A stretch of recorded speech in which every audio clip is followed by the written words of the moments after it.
Hi everyone! Today I'm going to be showing you how to use this silicone mark mold to make a beautiful cheesecake gateau using the best and most delicious summer fruits. Let's get going! I'm going to start by making the compote. The fruit I'm using for my compote is a mix of cherries, blackberries and blueberries. You can use any soft fruit, so what works best are berries or stone fruit. You could use tropical fruit like mango and pineapple, but they can be quite sweet, especially mango, so you want to add something quite sour to it. You want your fruit to be chopped up into rough pieces. For the blueberries and blackberries, I've just used them whole because they're going to break down, but like if you're using peaches, you want to chop them up and also take out the stone, obviously. So the weight is the fruit without any seeds or anything in it.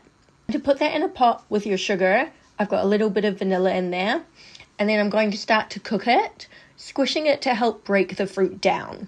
You want to bring it to a simmer and then continue to cook it as it starts to thicken. So the fruit's going to release its juices, and then we want to evaporate some of that liquid off to make a nice kind of compote.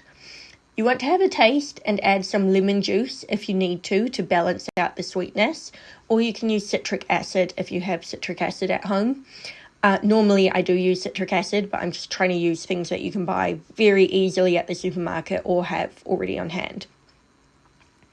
You're going to keep cooking your compote until it's nice and thick and jam-like. This is going to be in the center of our gateau, so we want it to be able to hold its own shape. You're going to then pour it into the base of your mold and freeze it for a few hours or preferably overnight. I've left mine to freeze overnight, and so it's the next day before I start making my cheesecake mousse. To start with, you're going to soak your gelatine. I'm using powdered gelatine here because that's more easily available. So with powdered gelatine, I always weigh out the water because it can absorb a much larger range, whereas leaf gelatine, you can just put straight in the water and then fish it out when you're done. So I'm soaking the gelatine in the water and I'm going to set that aside. I'm then going to mix the cream cheese in my pot just to start to loosen it. And then I'm going to add in my vanilla and my sugar.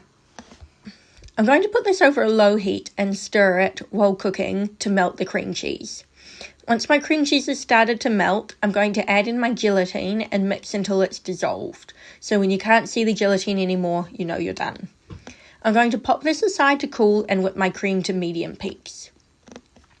Once my cream cheese is about body temperature, I'm going to pour it into the bowl with my whipped cream and gently fold the two together with my whisk.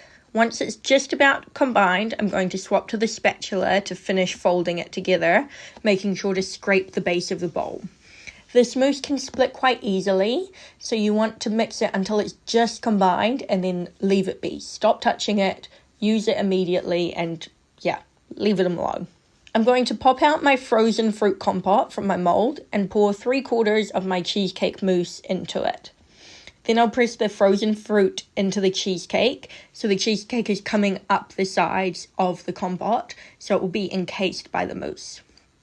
I'm going to put the remaining mousse on top, level it out with a palette knife, and stick it back in the freezer until it's frozen solid. And this you'll preferably do overnight, but it depends on your freezer and how much time you have. If it's not fully frozen, you will struggle to get it out of the mold, so you want it to be solid. While that freezes, I'm going to start making my brown sugar crumble. You're just going to melt some butter, mix in your brown sugar and flour, and it should make a fine crumble like this. I'm going to stick it onto a lined baking tray and bake it for 10 to 15 minutes until it's lightly golden brown. Then I'm going to take 75 grams of the crumble and 15 grams of melted butter and mix them together to get this kind of wet sand texture. I'll pour this on top of my frozen cheesecake and spread it out with a palette knife to create a nice cheesecakey base. You want to do this quite quickly, otherwise the butter will start to set and you won't have a nice smooth flat base, because this is going to be the bottom of our cheesecake, so you want it to be flat. Going to stick this back in the freezer, and now it can stay there for up to a month, or you can finish it off and glaze it. So to make the glaze, I'm going to soak some gelatine again.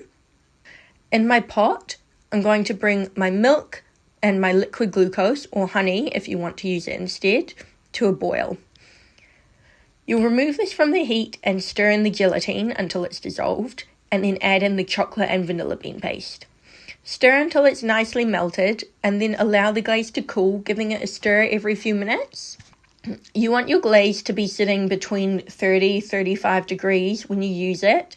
I like to test it by dipping my finger in. It should nicely and evenly coat your finger. It shouldn't feel gluggy, but it shouldn't run off too quickly either. What's happening is our gelatine-rich glaze is going to hit our frozen cheesecake, and it will start to set around it. If our glaze is too hot, it's going to melt the outside of the cheesecake. If it's too cold, it's not going to run off nicely, and you'll have a weird, thick, gluggy glaze. Place your frozen cheesecake on a cooling rack and pour the glaze over the top. I like to kind of pour in a circular motion to encourage the glaze to go all around the edges and pool around it. Let it sit for a minute or two to allow the glaze to start to set, and then lift your cheesecake up with a palette knife and scrape it around the rack, kind of in a circular motion, which will remove any excess glaze. Then you can pop it on your serving plate or your cake board. I'm going to decorate the top of mine with my fruit. So again, I'm using the fruit that I used in the compote. So my blackberries, cherries, and blueberries, cutting them up in a few different ways to get kind of some visual texture in there.